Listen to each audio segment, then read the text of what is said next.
Hi there. Welcome to the YouTube channel of Softcat. Softcat Consultancy Services LLP is a data product and services company which manages end-to-end data projects. We are a 360-degree company managing both cloud as well as on-prem technologies. Our motto is to energize data.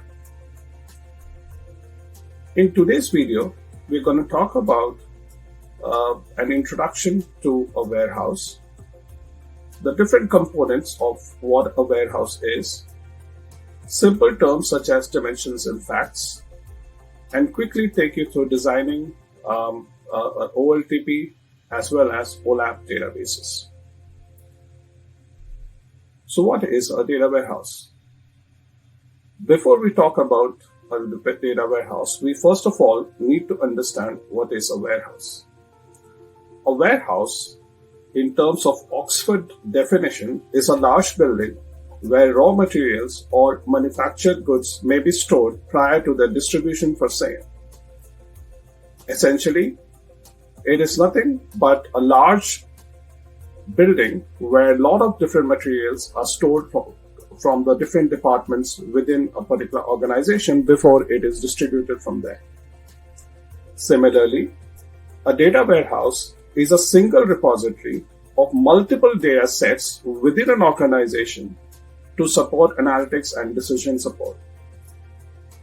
So as you may well understand, over a period of time, any enterprise collects information within different departments within the organization. Some of these departments may have information on sales, HR information. There could be revenue information, there could be project information, there could be product and other types of information. All of this information is stored in an enterprise in different forms, in different formats, in different applications.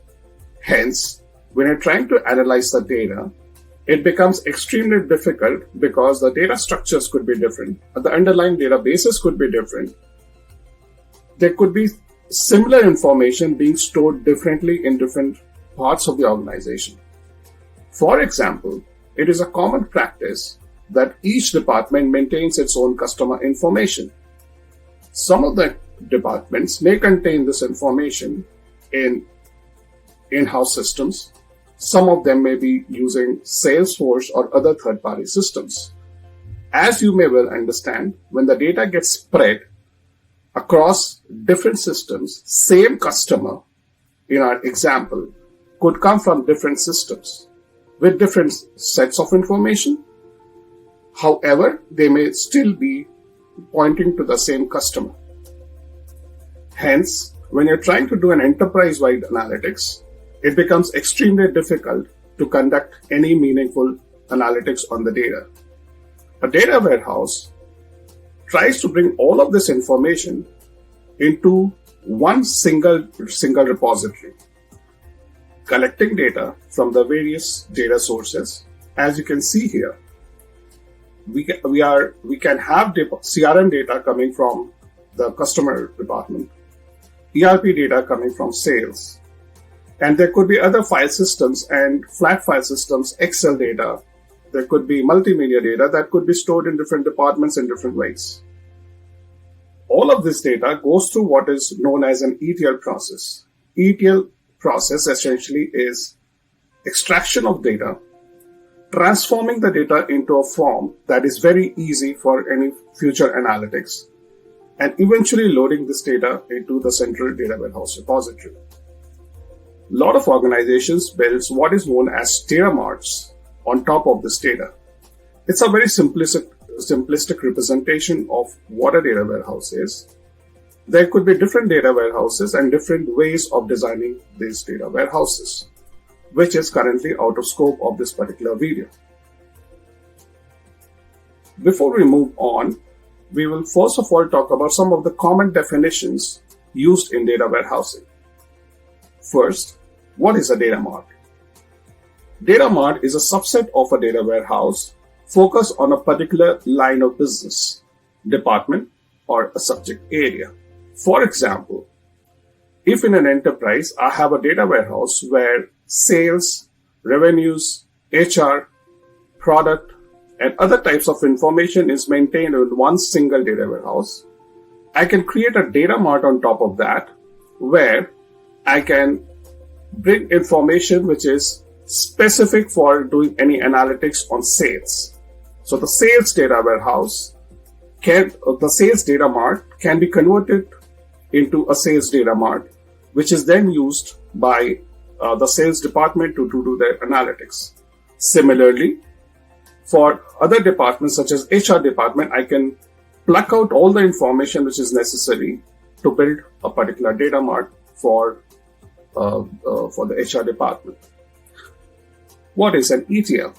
As already explained, it is a process of combining data from multiple sources into a single data warehouse.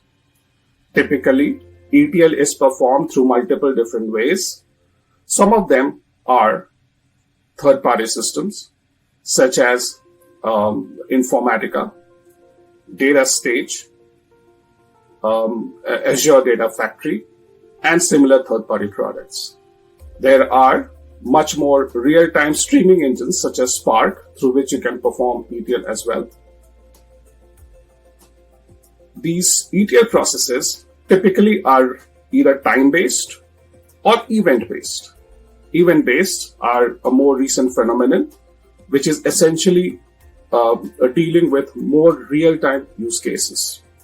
Whereas time-based or scheduled data warehouses are typically once a day, twice a day, thrice a week, depending on how the business needs. You run those processes in those periodic intervals to process the latest data into the data warehouse. What is a dimension? Dimension is nothing but a reference information that supports any measurable event, such as a customer transaction.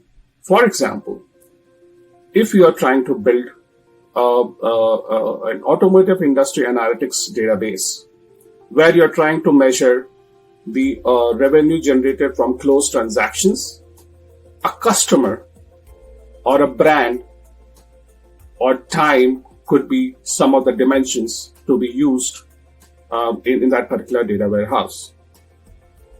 What are measures? Measures essentially what you're trying to measure. These are also called as facts. So, for example, if you're trying to build an automotive industry analytics database, measuring of closed transactions revenue amount could be a measure. Similarly, in a sales data warehouse, measuring sales amount could be a measure. The next commonly used term that you would hear is a star schema. A star schema is type of a schema which is very common in data warehousing, where the entity relationship diagram, when you look at it holistically, it represents a star with points diverging from a central table. This central table would essentially be your fact table, whereas each of the dimensions or the points would represent a particular dimension. For example, in a sales data warehouse, sales amount is the measure, whereas all of the dimensions such as time dimension, product dimension, product line dimension, country, currency, all of these could become different dimensions of this data warehouse. Another commonly technique of designing a data warehouse is called as a snowflake schema. Snowflake is sort of an extension from a star schema. Here, the dimensions are slightly normalized, whereby some of the dimensions are interconnected with themselves without directly connecting to your fact table. These are some of the most commonly used terms of a data warehouse. Let's take a deep dive into what is a fact or a measure. As highlighted here, it is nothing but a representation of what we want to measure. Some of the examples taken below are, in a sales data mart, if we want to measure the sales amount, in this case, the sales amount is nothing but a measure. Similarly, if you want to measure revenue from the revenue data mart, revenue is a measure.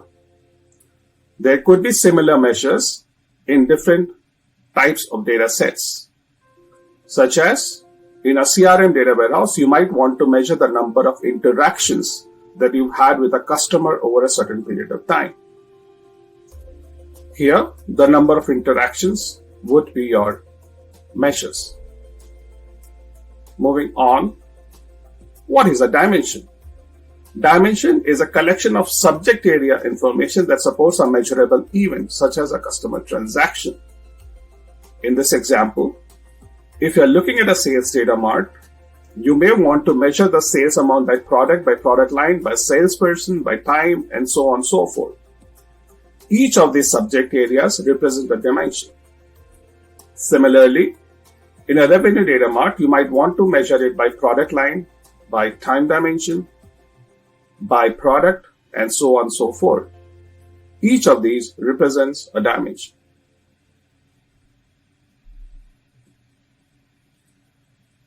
As a next step, let's look at a very high level view on how we design a data warehouse. A star schema, as highlighted earlier, represents a star.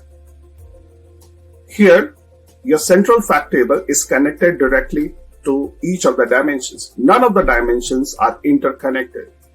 By nature, the dimensions are denormalized.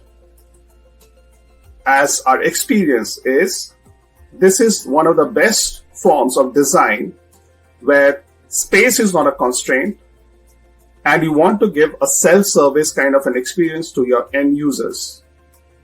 Since creating a simple aggregate query is very easy for any database, any BI analytic tools such as Power BI or Tableau and so on and so forth, it becomes very easy and very less error prone when you're trying to do self-service analytics. On the other hand, a snowflake schema is like a snowflake whereby some of the dimensions are not directly connected to your fact table. Instead, a dimension can be slightly normalized to create subdimensions which are not directly connected to your fact table. For example, I can have the sales amount connected directly to a city. The city table may have, the city dimension may have information up till city. A state could be connected to a city, and a state could be connected to a country separately, and a continent, so on and so forth. Here, the constraint is by the number of times you need to denormalize the data. If space is a constraint, you can go ahead with a snowflake schema. However, if your end users want denormalized or self-service kind of a database, then this is not the best form of design, as some of the analytics is not very easy to do in a snowflake schema. Any deep dive into this area is out of scope from the current agenda. Some of the other common things that you would hear is OLAP versus OLTP databases. So what are OLAP databases? OLAP databases are what represents a data warehouse. These are analytical databases that are designed to support complex analytics and reporting. They are not optimized for transactional updates. Instead, they are optimized in general for bulk insert through an ETL process. These databases are typically designed to handle read-intensive operations that require aggregation of large amount of data. We do not normalize these databases for handling day-to-day transactions. The other characteristic of an OLAP database is they are able to handle large and complex queries that support multi-dimensional analytics, similar to the example that we had taken earlier for sales data mart. On the other hand, OLTP databases are optimized for performing fast and reliable transactions that are designed to support the day-to-day operations of an organization. Here, the underlying concept is to design fast transactions. You're not trying to aggregate data across multiple transactions across multiple dimensions. Hence, executing a transaction without any errors is the underlying principle of designing an OLTP database. These databases are optimized for high-speed, low-latency transactions and are typically performed by front-end applications such as point-of-sale systems, e-commerce websites, and online banking transactions. OLTP databases are typically characterized by their ability to handle many small transactions and their ability to maintain data in consistency and integrity. These are some of the common principles that you do when you design an OLTP databases. So when you're looking at a simple e-commerce website, or when you're looking at a complex Amazon type of a website, or any banking application, behind the scenes, you would know that their databases are OLTP type of databases that are optimized to handle multiple small transactions. Maintaining consistency is of paramount importance in such databases. So how do you design an OLTP database? Essentially, normalization that you would have if you are a computer student and have learned normalization, then normalization is what you do in an OLTP database for fast transactions. In this particular example, we are taking a look at a movie rental company or video library or movie rental library. Here, at the first level, if you see, it shows the name of the customer, the address of the customer, the movies the person has rented, the city they are from, and the country they are into. Here, when a customer comes multiple times, as you would see, you need to store the movie rental information side by side, comma separate. This is typically an unnormalized or a denormalized table. When you take this database and convert into first NF or the first normal form, the principle is to remove repeating groups. And each value in the cells should represent only one value instead of the 2 or 3 or many values that an unnormalized table here is representing. So for example, Josh Randall has come twice and has rented 2 separate movies. They should be stored in their one rows separately, not comma separately. Similarly, Ellis Craft has come twice and hence 2 different rows are stored. This is a very basic form of normalization. However, there is a partial dependency in the first normal form. For example, the movie that you are storing, each movie is being stored multiple times in your transactional database here. However, in second normal form, the partial dependency that the member ID has on movie rental has to be removed and created into its own table. Hence, you create 2 tables. First containing the member information and the second containing member ID and the movie rental joins. The movie rental table will be stored separately. When you convert this table into third normal form, there should be no transitive dependency. So, the city and country information is split into its own table.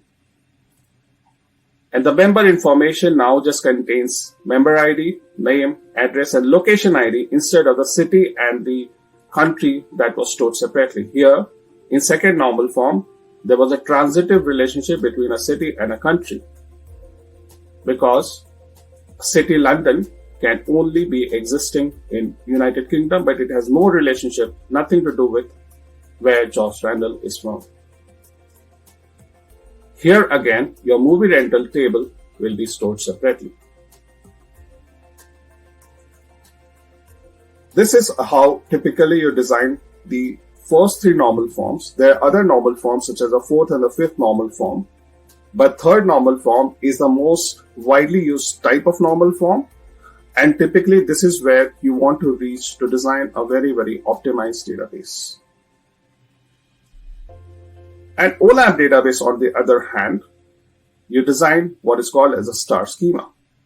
Since here you're not worried about designing databases for quick transactions, what you can do is you can take your third normal form tables and create your star schema based on that. Here in this example, we have a member table, a member dimension, and here you see we have denormalized city and country information. I can repeat country and information in the member dimension directly. You can also choose to store country and city in a separate dimension, and then that can be connected to your transactions. Movie itself will become a movie dimension.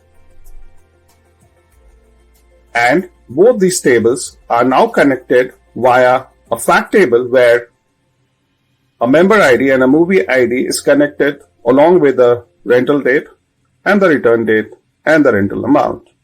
The rental amount can be used as your measure. This is how you typically design a star schema. Well, with that, we come to the end of this video. If you want to work with us, please reach out to us with any of the mentioned methods via phone, email, through our website for any future engagements. Thank you.